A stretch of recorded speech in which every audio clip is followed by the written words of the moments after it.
शुरू कर रहे हैं क्लास 10th का केमिस्ट्री। ठीक है, और केमिस्ट्री में हम लोग क्लास 10th का पहला जो चैप्टर आज शुरू करने जा रहे हैं वह चैप्टर है रासायनिक अभिक्रिया एवं समीकरण। ठीक है, चैप्टर का नाम क्या है? रासायनिक अभिक्रिया एवं समीकरण। ठीक है, अब हम लोग रासायनिक अभिक्रिया और समीकरण में रासायनिक अभिक्रिया क्या होता है, ठीक है, इस परिभाषा को जानने से पहले, हालांकि परिभाषा हमने वहाँ लिख दिया है, ऊपर में लिखा हुआ है रासायनिक अभिक्रिया क्या होता है, ठीक है, लेकिन हम परिभाषा जानने से पहले डायरेक्ट हम उदाहरण को समझते हैं पहले। ठीक, तुम लोग उदाहरण को ध्यान से देखना, उदाहरण अगर समझ में आ जाएगा तो परिभाषा भी याद रह जाएगा। ठीक है, परिभाषा रटने का चीज़ नहीं है, अगर उदाहरण को समझ करके हम परिभाषा को आसानी से जान सकेंगे। ठीक है, तो डायरेक्ट हम आते हैं उदाहरण पर। ठीक है, उदाहरण पर आते हैं। देखो ये लिखा हुआ पहला उदाहरण में कैल्शियम कार्बोनेट, क्या लिखा हुआ है?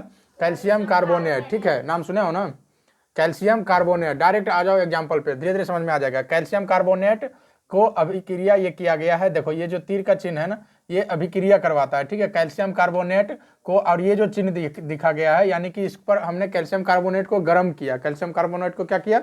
गर्म किया, इसको हीट ही दिया। ठीक है, ये समझ लो, ये ताप है। ठीक है, ताप। तो कैल्शियम कार्बोनेट को यदि गर्म करेंगे, ठीक है, कोई वस्तु को अगर हम गर्म करेंगे तो उसमें तो जरूर कुछ ना कुछ परिवर्तन होगा, होगा कि नहीं होगा? ठीक है, मान लीजिए तुम्ही को बैठा दे कहीं हिट जगह पर, गर्मी एकदम बहुत ज़्यादा एकदम, वहाँ बैठा दे, तुम लोग में भी कुछ ना कुछ जो है चेंजिंग, मतलब चेंजिंग क्या, परेशान हो जाओगे, है ना, बैठना नहीं महसूस करोगे वहाँ पे। ठीक है, तो इसी प्रकार से कैल्शियम कार्बोनेट को हमने गर्म किया। कैल्शियम कार्बोनेट को गर्म करने के बाद कैल्शियम क्या हुआ? कैल्शियम कार्बोनेट क्या हुआ? टूट गया। कैल्शियम कार्बोनेट क्या हुआ? टूट गया। और टूटने के कारण जो है, टूट करके क्या बना? तो कैल्शियम ऑक्साइड और कार्बन डाइऑक्साइड। जो बोलते हैं बस बोलते जाओ, आराम से समझ में आ जाएगा। कैल्शियम कार्बोनेट को हमने क्या किया? गर्म किया, हीट दिया इसमें। ठीक है, और कैल्शियम कार्बोनेट जब हीट हो गया, ताप इसमें जब अधिक हो गया, तो ताप होने के बाद कैल्शियम कार्बोनेट क्या हुआ? टूट गया। कैल्शियम कार्बोनेट क्या हुआ? टूटा।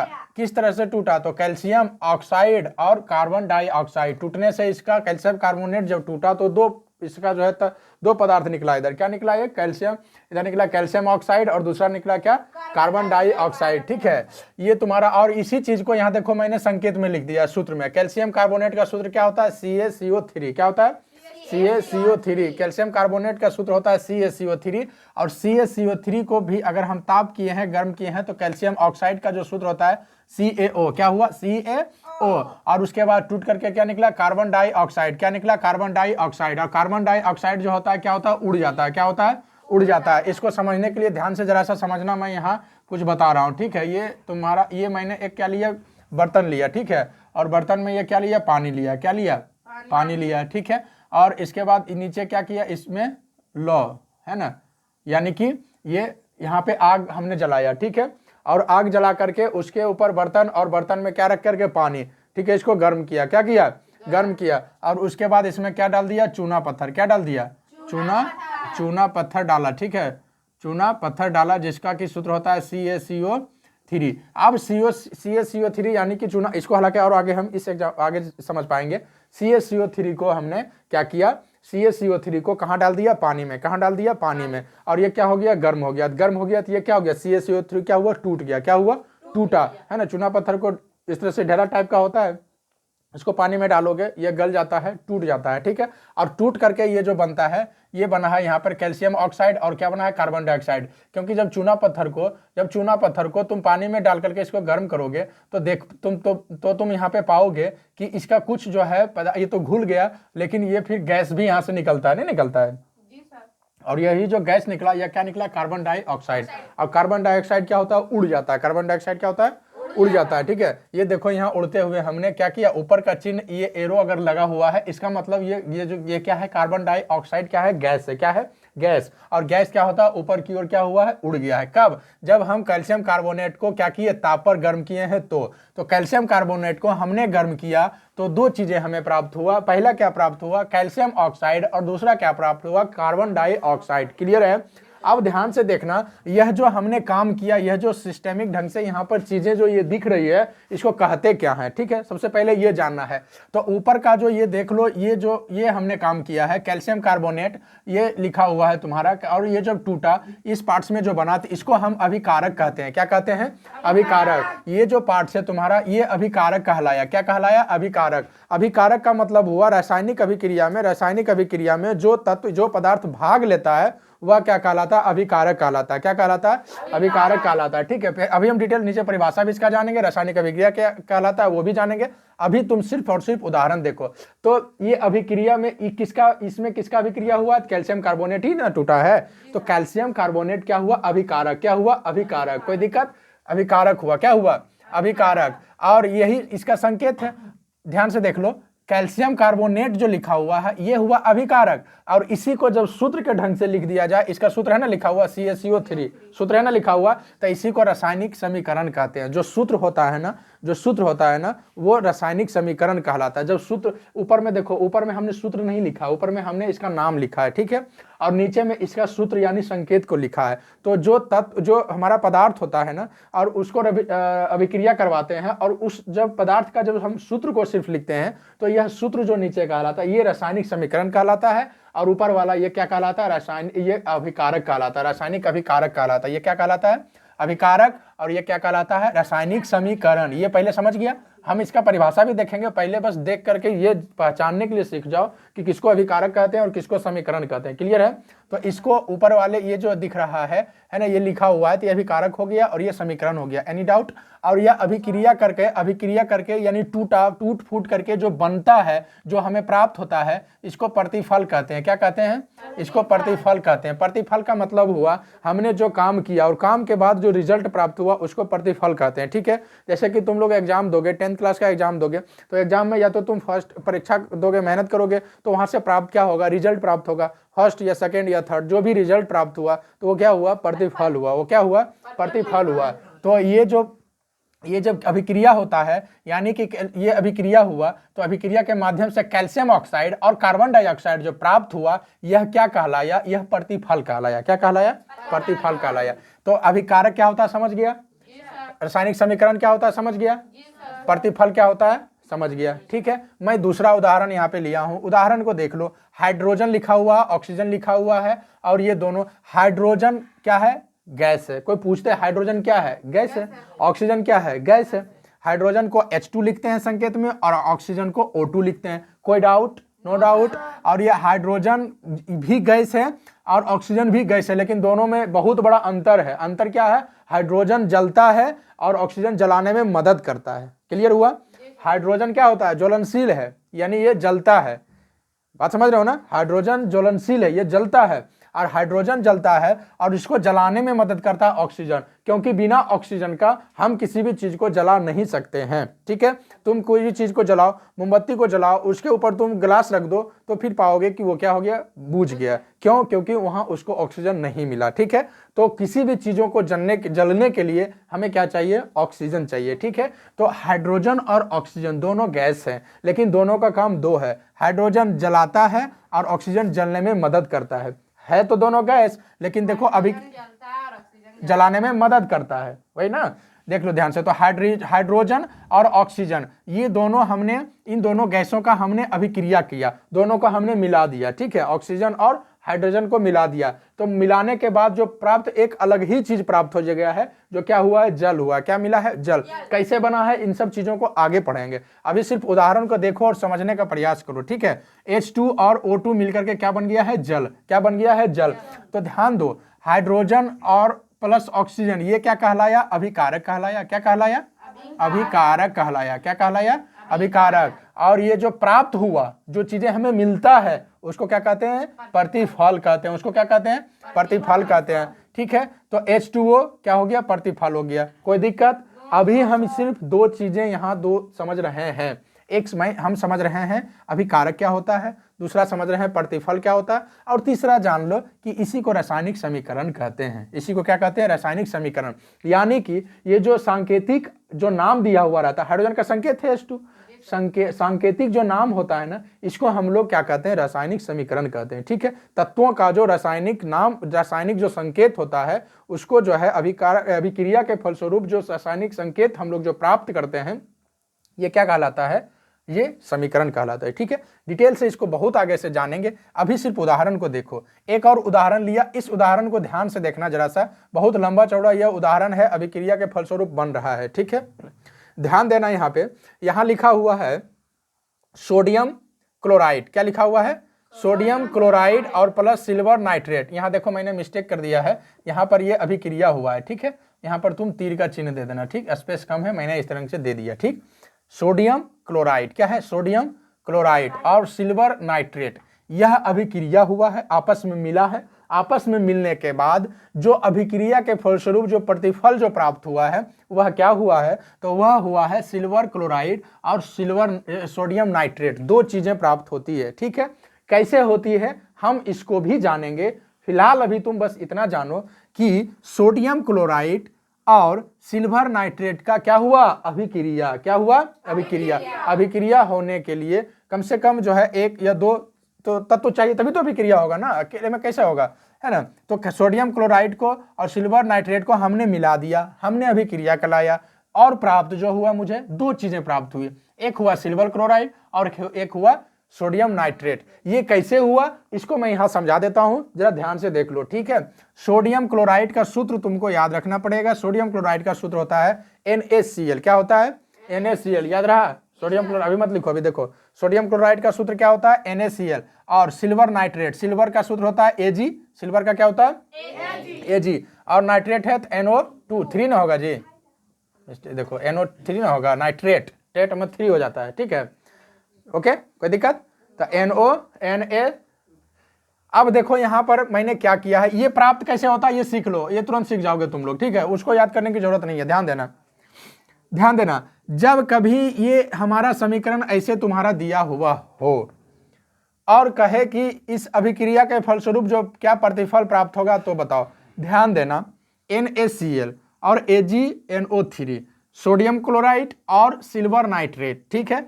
इसमें ध्यान रखना, पहला जो होता है प्लस होता है, दूसरा माइनस होता है, पहला प्लस होता है, दूसरा माइनस होता है। क्लियर है, ये तुम कर लोगे इतना। जब कभी देखना इस प्रकार से लिखा हुआ है तो पहला क्या लेना, प्लस, दूसरा इसी का भाग को क्या लेना ऊपर में, माइनस। इसका पहला भाग क्या हो जाएगा, प्लस, और इसका दूसरा भाग क्या हो जाएगा, माइनस, ठीक है। अब देखो हम प्लस और प्लस, प्लस प्लस को अगर मिलाएंगे तो ये क्या होगा, रिएक्शन होता है। क्या होता है, रिएक्शन होता है। जैसे कि समझने के लिए एक ही चीज देखो, एक ही चीज दो जगह है तो रिएक्शन होता है। जैसे कि मान लिया जाए, ध्यान से समझो, जैसे कि देखो एक दुकान है, मान लिया जाए क्या चीज का, कपड़ा का दुकान है उसका, ठीक है, कपड़ा का दुकान है ना उसका भाई, और उसी के सामने एगो कपड़ा का दुकान और खुल जाए, तो ये दोनों में बताओ कहियो पटरी खाएगा, रिएक्शन होगा कि नहीं होगा। अरे ये दोनों में क्या होगा, रिएक्शन नहीं होगा भाई। एगो यहाँ दुकानदार एगो चावल बेच रहा है, एकदम बोरा बोरा, या जो पर चावल बेच रहा है, तो ये दोनों तो एकदम बगवाले रहेगा एक दूसरे पर ना, एगो कखने भाग जाए, वो कखने भाग जाए। मतलब मेरा कहने का हुआ, ये दोनों में क्या होता है, रिएक्शन। क्या होता है, रिएक्शन, ठीक है। नहीं तो जैसे और समझाएं क्या, ये बॉय है, बी, यहाँ भी बॉय, यहाँ भी बॉय, तो बॉय बॉय मिला तो वो क्या हुआ, रिएक्शन हुआ। एक मैन में दो तलवार कैसे होगा, बॉय बॉय में रिएक्शन हुआ, ठीक है। अगर बॉय है साथ में, अगर गर्ल है अगर बॉय, तो वो होता है क्या, ये क्या हो जाता है, वो बॉय बॉय मिलेगा रिएक्शन, और ये होगा तो अट्रैक्शन, ठीक है। समझने के लिए ज़्यादा ये सब बात को नहीं लेना है, हम समझाने के लिए बता रहे हैं, ठीक है। लड़का लड़का एक जगह बैठा है तो लड़ाई झगड़ा तुरंत कर देगा, उठम पटकी फैटम फैटी तुरंत, तो सिखा देंगे। लड़का है भाई, दूर का लड़का है, कहाँ लड़की क्या जाने, तो भाई चलो वो भी अपना सावधान रहता है, लड़की भी सावधान रहती है भाई कहाँ लड़का, लड़का भी सोचता नहीं भाई लड़की है, चलो भाई है ना, सावधान से क्यों उसे लड़ाई झगड़ा करें। लड़का बाहर रहेगा तो उठम पटकी कर लेगा तुरंत, है ना, कहेगा हमारे घर में तुम बाबा बन रहा है। बात समझ रहे हो ना। तो मैं यहाँ क्या समझाना चाह रहा हूँ कि प्लस प्लस कभी जो है नहीं मिलेगा, प्लस प्लस कभी नहीं मिलेगा। प्लस किसके साथ मिलेगा, माइनस के साथ। प्लस किसके साथ मिलेगा, बोर्ड पे रहो, ध्यान दो। अब बात आती है कि इसमें भी पहले प्लस के लेंगे कि माइनस के, तो पहले प्लस को लेना, किसको लेना पहले। ऐसे भी जीवन में हमेशा पॉजिटिव रहना चाहिए। क्या रहना चाहिए, पॉजिटिव रहना चाहिए, नेगेटिव नहीं रहना चाहिए, इसलिए पॉजिटिव। बोर्ड पे रहो, बोर्ड पे रहो। यहाँ NaCl, तो इसका पॉजिटिव क्या हुआ, Na, ध्यान दे रहे हो ना, इसका पॉजिटिव क्या है, Ag। तो ये दोनों तो कभी मिलेगा नहीं क्योंकि दो प्लस है, तो इसका लेंगे Na, इसका लेंगे NO3, यही ना लेंगे, कोई दिक्कत ना दिक्कत है। लेकिन अगर हम यहाँ पर पहले क्या बना रहे हैं, सिल्वर नाइट्रेट, तो सिल्वर इसमें कहाँ है, Ag, यही ना है रे, लिख दिया जाए तो ऐसे आराम से प्राप्त कर लेना। कह रहा सिल्वर, तो सिल्वर का क्या है, Ag, ई प्लस में है, तो एक वाला ई प्लस लेगा कि माइनस के लेगा, ठग देंगे। अरे पहले इतने अच्छा समझाया नहीं समझ में आया, ये प्लस है जी, प्लस प्लस जुड़ा नहीं रहेगा, प्लस रहेगा, क्या जुड़े, माइनस जुड़े, प्लस माइनस जुड़ता है तब ये बल्ब हम लोग को लाइट रोशनी हम लोग को प्राप्त हो रहा है, लाइट जल रहा है। प्लस प्लस जुटेगा तो उड़ जाएगा बैटरी, अथी फिर भी उड़ जाएगा, है ना। तब प्लस, है ना, प्लस Ag हो गया, इसका प्लस चूंकि सिल्वर का आ रहा है ना, अभिक्रिया के फलस्वरूप क्या बना रहा है, सिल्वर, तो Ag इसका प्लस और इसका माइनस, ठीक है। तो AgCl यहाँ क्या हो गया, AgCl। अब इसका देखो ये प्लस बचा और इसका ये माइनस, इसलिए AgCl प्लस Na और NO3, कोई दिक्कत, समझ गया। तो ये हो गया ऊपर वाला, क्या हो गया, यहाँ तक हो गया तुम्हारा ये क्या हो गया, अभिकारक, क्या हो गया, अभिकारक, ये हो गया प्रतिफल, है ना। और वही हमारा ये भी हो गया, और ये पूरा क्या होगा, रासायनिक अभिक्रिया, क्या कहलाया, रासायनिक समीकरण कहलाया ना, संकेत में लिखते हैं रासायनिक समीकरण। अब जरा सा इतना सब समझने के बाद अब हम जरा परिभाषा को देखते हैं, ठीक है। पहले परिभाषा हमने नहीं देखा इसलिए क्योंकि तुम लोगों को अब ये मैं उदाहरण अगर समझा दूंगा तो फिर परिभाषा आराम से तुम समझ पाओगे, इसीलिए मैंने पहले उदाहरण को देखा, ठीक है। अब आते हैं देखो परिभाषा पर, कहता है रासायनिक अभिक्रिया क्या है। रासायनिक अभिक्रिया, जब कोई पदार्थ, ये सब क्या है, ये सब सिल्वर सोडियम ये सब क्या है, पदार्थ ही है ना। जब कोई पदार्थ अकेले या किसी अन्य पदार्थ के साथ, बोलना एक दो बार याद होगा, जब कोई पदार्थ अकेले, या क्या है, ये अकेले ना है, अरे कैल्शियम कार्बोनेट अकेले है, तो जब कोई पदार्थ अकेले या किसी अन्य के साथ, अकेले या किसी अन्य के साथ, ऊपर वाला में देखो अकेले है और नीचे में हाइड्रोजन और ऑक्सीजन अलग अलग है ना, याद हुआ परिभाषा। जब कोई पदार्थ अकेले या, जब कोई पदार्थ, फिर से मेरे साथ बोलो, जब कोई पदार्थ अकेले या किसी अन्य के साथ, बस यहीं तक रहना, जब कोई पदार्थ अकेले या किसी अन्य के साथ, यहाँ भी किसी अन्य के साथ, यहाँ भी हुआ ना अन्य के साथ, यहाँ भी अन्य के साथ, देखो हाइड्रोजन ऑक्सीजन अन्य हो गया, सोडियम अन्य हो गया, सोडियम क्लोराइड अन्य हो गया, सिल्वर नाइट्रेट अन्य होगा, दो या अकेले, यहाँ किसी, जब कोई पदार्थ अकेले या किसी अन्य के साथ क्रिया करता है, ये मिला है तो क्रिया हुआ ना, क्रिया मतलब कार्य हो रहा है, यहाँ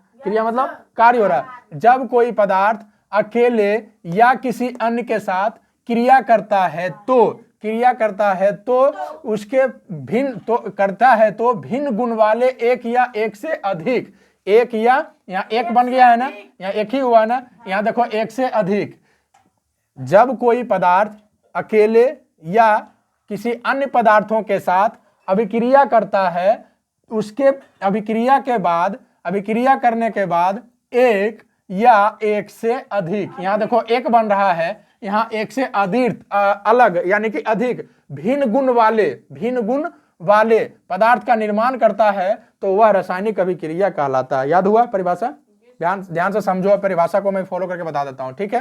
पूरा यहाँ थोड़ा सा कंजेस्टेड, ध्यान से समझना। कोई पदार्थ, ये दोनों एक ही हुआ ना रे, एक पदार्थ बना दिया अलग अलग, ठीक है, तो रासायनिक अभिक्रिया हो गया। एक, जब कोई पदार्थ दूसरे पदार्थ के साथ, दो पदार्थ मिल करके एक पदार्थ यहाँ बना रहा, और ये भी कैसा, भिन्न गुण वाला। ये देखो दोनों गैस था, आई दोनों मिलकर जल बन गया, भिन्न गुण हुआ ना। हर एक नियम फॉलो होना चाहिए। ये अलग गुण है, हाइड्रोजन जलना, ऑक्सीजन जलाने में मदद करना, इधर गैसवा मिला तो पानी बन गया, इधर जल बन गया, तो भिन्न गुण वाला बना ना उधर। अरे यार इसका गुण अलग है ना सबका, हाँ, तो भिन्न गुण वाला जब एक, यहाँ देखो एक को बना है प्रतिफल, एक या एक से अधिक, यहाँ देखो AgCl और ये NaO3 बन गया है, एक या एक से अधिक जब क्या बनता है, जब पदार्थ का निर्माण करता है, तो उसे रासायनिक अभिक्रिया कहते हैं। परिभाषा क्लियर हो गया? आगे बढ़ते हैं, तुम लोग इसको याद कर लेना, समझ लेना। एनी डाउट, यहाँ तक कोई डाउट नहीं ना है? चलो आगे बढ़ते हैं। कहता है रासायनिक समीकरण क्या है। अभी जो इन्हें लिखे थे ये सब मैं क्या बताया था, रासायनिक अभिक्रिया को, ये सब क्या है, रासायनिक अभिक्रिया, हाइड्रोजन ऑक्सीजन रासायनिक अभिक्रिया, कैल्शियम कार्बोनेट को गर्म कर दिए रासायनिक अभिक्रिया, सोडियम क्लोराइड सिल्वर नाइट्रेट क्या हो गया, रासायनिक अभिक्रिया हुआ। जब रासायनिक समीकरण, ध्यान से समझो, एकदम परिभाषा एकदम देख करके बना के बोल देना है। रासायनिक अभिक्रिया को उनके संकेत या सूत्र, इसको संकेत या सूत्र वही ना कहते हैं। अरे हाइड्रोजन का सूत्र क्या कहते हैं, H2 बोलना, हाइड्रोजन का संकेत क्या कहते हैं, H2 बोलना, बात वही है, ठीक है। रासायनिक अभिक्रिया को उनके संकेत एवं सूत्रों की सहायता से, है ना, संक्षिप्त मतलब छोटा, देखो हाइड्रोजन ऑक्सीजन अलग था, ये दोनों मिलकर छोटा हो गया ना, है ना, H2 था O2 था, दोनों मिलकर छोटा हो गया। इसका संक्षिप्त निरूपण यानी जो संक्षिप्त, जो छोटा इसका जो रूप बनता है, उसी को क्या कहते हैं, रासायनिक अभिक्रिया कहते हैं। कितना इजी परिभाषा है, कोई दिक्कत? है ना, समझ में आ गया ना। रासायनिक अभिकारक, ये अभिकारक हो गया। फिर से बताता हूँ, रासायनिक अभिकारक के उनके सूत्र को संक्षिप्त रूप में जो लिखते हैं वही क्या कहलाता है, रासायनिक अभिक्रिया। Any doubt? आते हैं अभिकारक पर। मैंने हाँ रासायनिक समीकरण, सॉरी रासायनिक समीकरण। आगे बढ़ता हूं अभिकारक पर। मैंने इसको बता दिया था, रासायनिक अभिक्रिया में भाग लेने वाले पदार्थ को रासायनिक अभिकारक कहते हैं। कोई दिक्कत? रासायनिक अभिक्रिया जो हुआ, ये जो रासायनिक अभिक्रिया हुआ, इस रासायनिक अभिक्रिया में भाग लेने वाले जो रासायनिक अभिक्रिया कहां तक कहेंगे, हाइड्रोजन और ऑक्सीजन को। ये तो प्रतिफल हुआ ना। यह हाइड्रोजन और ऑक्सीजन जो रासायनिक अभिक्रिया में भाग लेने वाले पदार्थ को ही क्या कहते हैं, अभिकारक। क्या कहते हैं?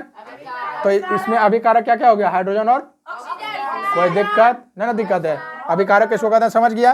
प्रतिफल। अरे भाई, अरे बुढ़बा का अभिकारक दुइयों मिल करके जो बनाएगा, भिन्न गुण वाले जो बनाएगा नहीं का, वो बन गया प्रतिफल। क्या बन गया, प्रतिफल। ठीक है, तो रासायनिक अभिक्रिया के फलस्वरूप प्राप्त पदार्थ को प्रतिफल कहा जाता है ना। ये रासायनिक अभिक्रिया हुआ, हाइड्रोजन ऑक्सीजन मिला तो क्या बना, जल। तो यही जल क्या हो गया, प्रतिफल हो गया। तो रासायनिक अभिक्रिया के फलस्वरूप जो प्राप्त पदार्थ होता है, नया का पदार्थ जो बना, वही क्या कहलाया, प्रतिफल कहलाया। इसको नोट करो। चलो अब हम आगे बढ़ते हैं, रासायनिक अभिक्रिया के विशेषता। अब हम लोग पढ़ेंगे रासायनिक अभिक्रिया के विशेषता, यानी कि इसकी क्या क्या विशेषता है। ठीक है, तो ध्यान देना, प्रश्न अगर आ जाए रासायनिक अभिक्रिया के कितने विशेषताएं हैं, तो बताना है 5। कितना बताना है, 5। पहला क्या है, गैस का बनना। दूसरा है अवक्षेप। तीसरा है रंग में परिवर्तन। चौथा है अवस्था में परिवर्तन। और 5वां है ताप में परिवर्तन। ठीक है, यह 5 को याद रखना है। क्लियर है? अब हम पढ़ते हैं कि गैस का बनना। गैस का बनना यानी कि रासायनिक अभिक्रिया में गैसों का गणना किस प्रकार से होता है। ठीक है, तो हमने यहाँ पे एक अभिक्रिया किया है, एक चूना और जल को लिया है। चूना और जल को लिया है। ठीक है, जब चूना और जल को है ना गर्म करोगे, है ना, एक बर्तन में पानी डाल करके उसमें चूना देखा ना, पोतायर जो होता है घर में, है ना, चूना और पानी को जब गर्म करोगे तो चूना का क्या होता है संकेत, CaCO3 रासायनिक सूत्र। और जल का क्या होता है, H2O। जल का क्या होता है, H2O।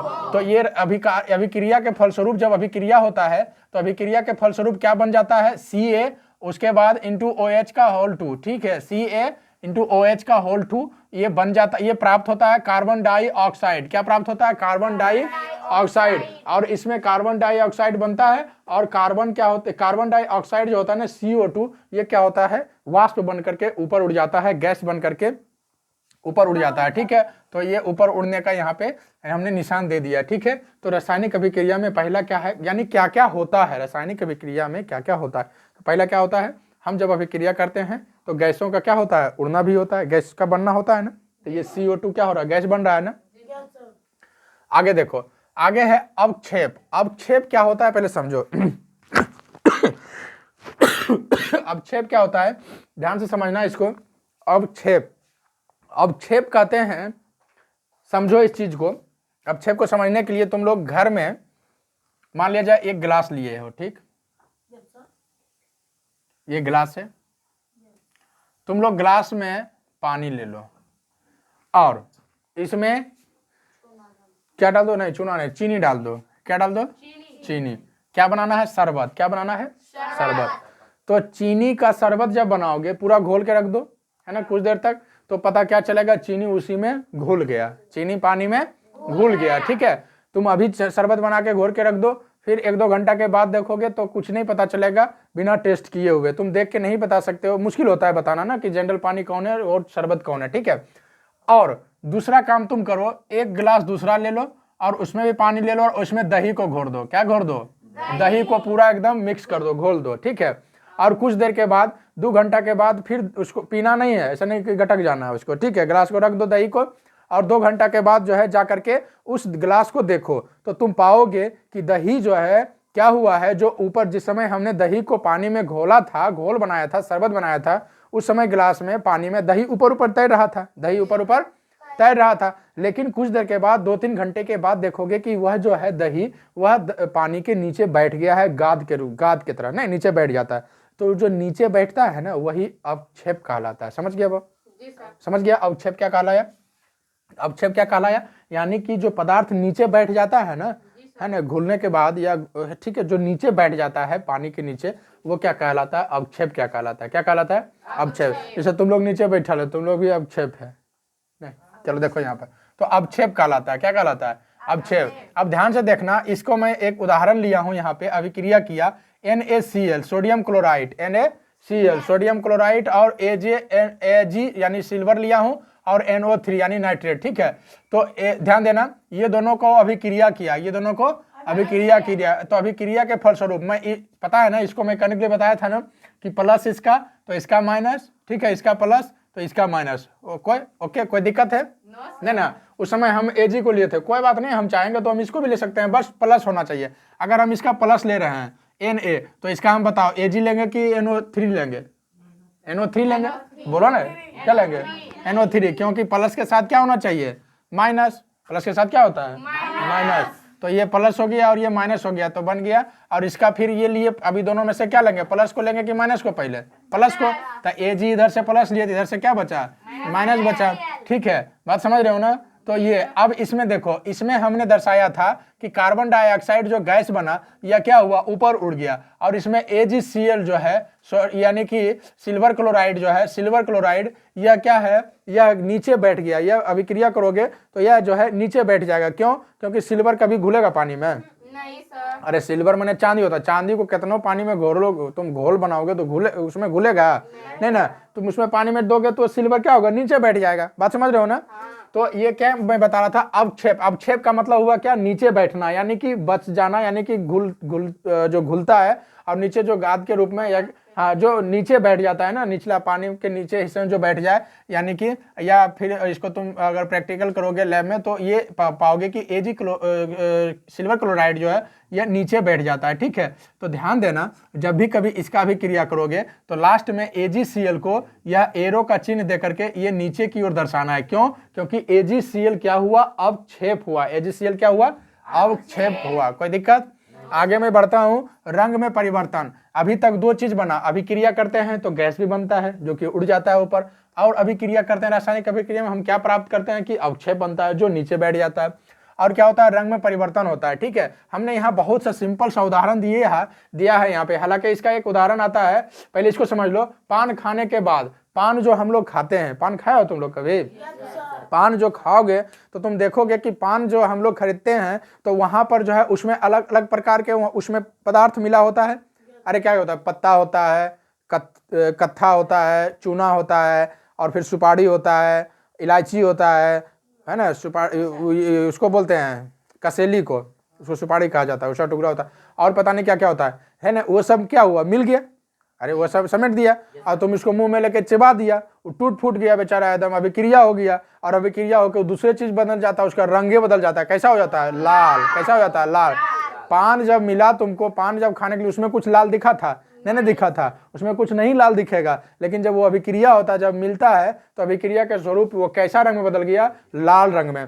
तो हम पाते हैं कि जब रासायनिक अभिक्रिया हम जब करते हैं तो इसका यह एक और विशेषता है कि इसके रंग में भी परिवर्तन हो जाता है, ठीक है, रंग में भी परिवर्तन हो जाता है। इसके उदाहरण, इसी का एक और उदाहरण मैं देता हूं। पोटेशियम जो होता है, पोटेशियम को तुम नींबू पर डालोगे, पोटेशियम जो होता है उसको नींबू पर डालोगे तो वो पूरा लाल हो जाएगा, कैसा हो जाएगा, लाल हो जाएगा, जबकि पोटेशियम लाल नहीं होता है। पोटेशियम जो है वह एक केमिकल होता है, होता क्या है कि जो जादू वाले लोग होते हैं या जो अंधविश्वास करते हैं, जो लोगों को बेवकूफ़ बनाते हैं, है ना, यह कहता है कि तुम्हारे यहाँ भूत है, ये है वो है, तुम्हारे यहाँ देखो भूत है, हम नींबू को काटेंगे एकदम चाकू से, तुम्हारे सामने नींबू को काटेंगे एकदम यहाँ से खून निकलेगा एकदम पूरा, है ना, और सही में नींबू आके काटेगा, खून निकल जाता है, कहता कि नहीं एकदम बहुत ये सही बात है ना, ये है वो है, दिस दैट है, जादू वाला है बहुत एकदम, है ना।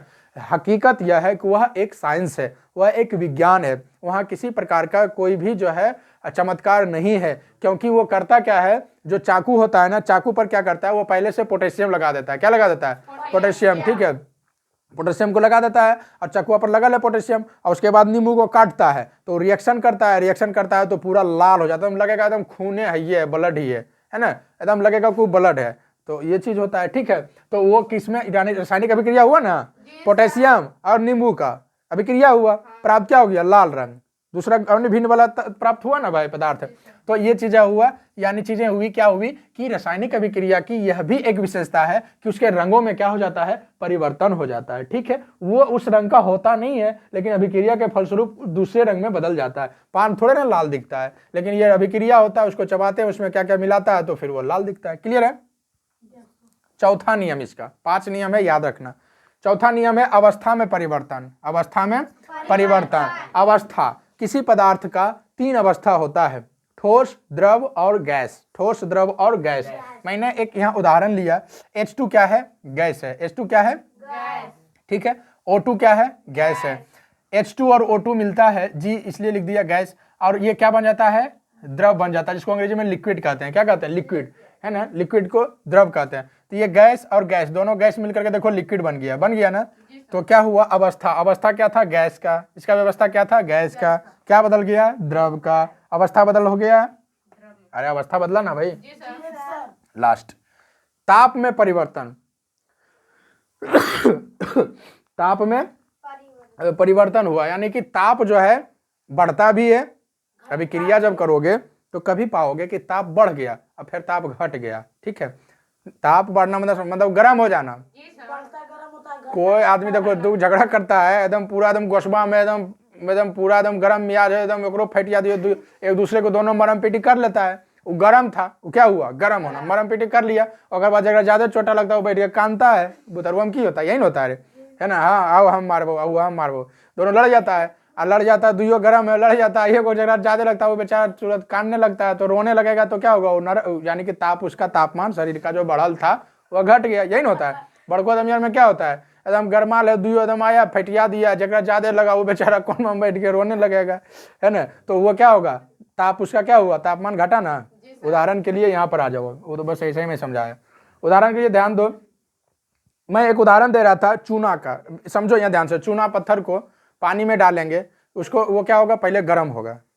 चूना पत्थर को, चूनमा जो घर में जो पेंट करते हैं ना, उसको पानी में डालोगे, या तो फिर जो लोग चूना को गर्म करोगे ना, या तो ठीक है, तो वो पहले गर्म होगा। या तो किसी भी चीज़ों को, पानी को हम, या चूना पत्थर को ताप पर भी ले जाकर चलो गर्म करोगे, तो पहले गर्म होगा, हीट होगा, फिर छोड़ दोगे, धीरे धीरे क्या होगा, ताप घट जाएगा। यानी कि अभिक्रिया में तापमान बढ़ता है और फिर तापमान घटता भी है। यानी कि बढ़ता, अभिक्रिया हम करेंगे तो हम पाएंगे कि तापमान बढ़ गया, फिर अभिक्रिया हम दूसरे चीज का करेंगे तो पाएंगे कि तापमान घट गया। वो कैसे, तो यहाँ उदाहरण के द्वारा देखते हैं। ठीक है, ताप का बढ़ना और ताप का घटना। ताप में परिवर्तन मतलब 2 चीज, या तो ताप बढ़ता है या तो ताप घटता है। और यहाँ ध्यान रखना, किताबी भाषा में ताप का बढ़ना को ऊष्माक्षेपी कहेंगे। उष्मा, ताप को उष्मा कहते हैं, है ना। बढ़ रहा तो क्षेपी, और घट रहा है तो शोषित हो रहा है, मतलब घट रहा है, सूख रहा है ना। समझ गया ना। तो ऊष्माक्षेपी यानी कि ताप का बढ़ना ऊष्माक्षेपी, और ताप का घटना ऊष्माशोषी कहलाता है, शोषी। ठीक है, शोषी, ऊष्माशोषी कहलाता है। ध्यान देना, यहाँ पे एक उदाहरण मैंने लिया, कैल्शियम कार्बोनेट। ठीक है, CaCO3, ये क्या है, चूना है ना, है ना, चूना है। CaCO3 को लिया, कैल्शियम कार्बोनेट CaCO3, और इसको मैं किसके साथ अभिक्रिया किया, जल के साथ। यानी कभी मैं जो बोला, चूना को किस में डालना है, जल में, है ना। तो वहां से क्या प्राप्त होगा, CaOH का होल 2, ये प्राप्त होगा तुम्हारा, जो चूना प्राप्त होगा ना पोताई करने वाला, ये होगा। ठीक है। और O2 जो है ये क्या होगा, उड़ जाएगा। O2 क्या होगा, उड़ जाएगा। और जो बचा इसको अब तुम पोताई करो इससे, कोई दिक्कत। तो जब ये काम किया था, जब गर्म किया था, तो ये प्राप्त हुआ। यहाँ CO2 कब उड़ा, जब गर्म हुआ है। अरे गैस बन के वो कब उड़ेगा, गर्म होगा तब ना। तो यहाँ क्या हुआ, ताप का बढ़ना, यानी कि ऊष्माक्षेपी। क्या हुआ, ताप का बढ़ना, ऊष्माक्षेपी। और यहाँ क्या हुआ है, अब मान लीजिए ग्लूकोज ले लो। ठीक है, क्या अभी हम क्या किए थे, चूना को पानी के साथ किए ना अभिक्रिया, अब हम ग्लूकोज को पानी के साथ करेंगे अभिक्रिया। ग्लूकोज पिए हो ना तुम, है ना। तो C6H12 ना होता है, C6H12O6, ये होता है सूत्र। ठीक है, तो C6H12O6, इसको जल के साथ अगर मिलाओगे, विलयन करोगे, विलयन यानी घोल बनाओगे इसका, तो क्या पाओगे कि ताप जो है क्या हुआ, घट रहा है। ताप क्या हो रहा है, घट रहा है। तुम देखोगे, एक गिलास पानी ले लो, ठीक है, और उसको उपहार से ने उसमें उंगली डाल करके देख लो, पानी का जो ताप रहेगा, ठीक है, नॉर्मल जो रहेगा ठंडा, और उसमें तुम ग्लूकोज मिला दो तो और ठंडा हो जाएगा। देखा है कि नहीं, अभी पानी में ग्लूकोज मिला के उसके बाद देखोगे तो वो क्या हो जाएगा, और ताप बढ़ जाएगा, घट जाएगा, रे बढ़ेगा, देखो कड़ा बढ़ जाएगा, घटेगा ना तापमान, उसका क्या होगा, ठंडा होना मतलब तापमान घटना, और गर्म होना मतलब बढ़ना। तो ये चीज हो गया, हमने यहाँ पर ताप में परिवर्तन को समझा दिया, इसको जल्दी से नोट कर लो। ठीक है, आगे भी लिखाते हैं अब। चलिए अब हम देखेंगे इसमें कि रासायनिक समीकरण को कैसे लिखा जाता है। ध्यान दो इधर, रासायनिक समीकरण को कैसे लिखते हैं। ठीक है, तो ए और प्लस बी ये अभिक्रिया हुआ रासायनिक समीकरण का सूत्र है ना, रासायनिक समीकरण, और प्राप्त क्या होता है सी डी, यानी कि अलग चीजें यहां से प्राप्त हो रही है। अभिक्रिया हुआ ए और बी, ये जो अभिक्रिया होने वाला ये जो अभिकारक है, ये भी दोनों दो चीज है ना, एक ए है और दूसरा बी है, और प्राप्त क्या हो गया सी और डी प्रतिफल। ठीक है, ओके, ये इस तरह से हम लिखते हैं। उदाहरण के तौर पर रासायनिक समीकरण को कैसे लिखते हैं, तो नीचे यहाँ लिखा हुआ है ना, NaCl प्लस AgNO3। मैं क्या बोला था कि पहले वाले को प्लस और दूसरे वाले को माइनस, फिर इसका पहले वाले को प्लस और दूसरे वाले को माइनस लेते हैं। ठीक है, इसका प्लस लेंगे तो इसका माइनस लेंगे, क्योंकि प्लस प्लस रिएक्शन करेगा, इसका प्लस तो इसका माइनस, तो Na प्लस में है तो NO3 है माइनस में, तो ये हो गया Na और उसके बाद NO3 ना होगा यहाँ है NaO3 क्या होता है सूत्र, देखो तो किताब में जरा सा, बुक में चेक करो तो। NaO3 होता ना, हाँ, सोडियम नाइट्रेट है ना, ठीक बोली, ठीक है ना, ये हो जाएगा, सही है, सही था लिखा हुआ। उसके बाद ध्यान दो, ठीक है, अरे वही है ना, हाँ तो उतना देरी में क्या बोलते हो, यहाँ ध्यान दो, NaO3 है और उसके बाद क्या हुआ, इसका प्लस Ag और ये प्लस है, इसका लेगा माइनस। ठीक है, तो Cl ये मैं समझा दिया हूँ, ये AgCl क्या होता है, ये अवक्षेप है, इसलिए इसको हमेशा नीचे की ओर एरो लगा के दर्शाया जाता है। ठीक है, आगे बढ़ते हैं, बोर्ड पे रहो। अब हम रासायनिक समीकरण लिखने के लिए हम लोग 5 नियम को फॉलो करते हैं। कितने नियम को, 5 नियम को। पहला देख लो यहाँ पर ध्यान से, अभिकारक को हमेशा बायां पक्ष में लिखा जाता है, हमेशा बायां पक्ष में लिखा जाता है। ये जो अभिकारक है ये क्या हुआ, अभिकारक हुआ, अभिकारक हुआ ना, बायां क्या हुआ, ऐसे खड़ा हो जाओ, ये दायां हुआ, ये बायां हुआ।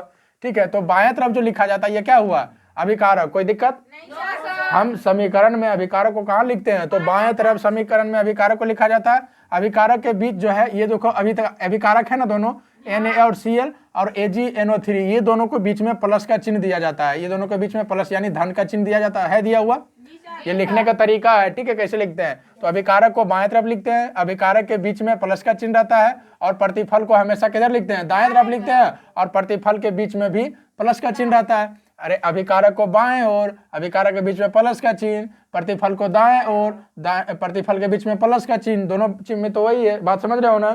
और उसके बाद पांचवा क्या है, समीकरण अभिकारक एवं प्रतिफल को कैसे दर्शाते हैं, तीर के निशान से। कैसे, ये समीकरण है तीर का निशान से। तीर का निशान क्यों किया जाता है, इसके दिशा को दर्शाने के लिए, ऐसा नहीं समझना तीर का निशान जो है किसी को मारने के लिए किया जाता है, ऐसा तो नहीं है ना।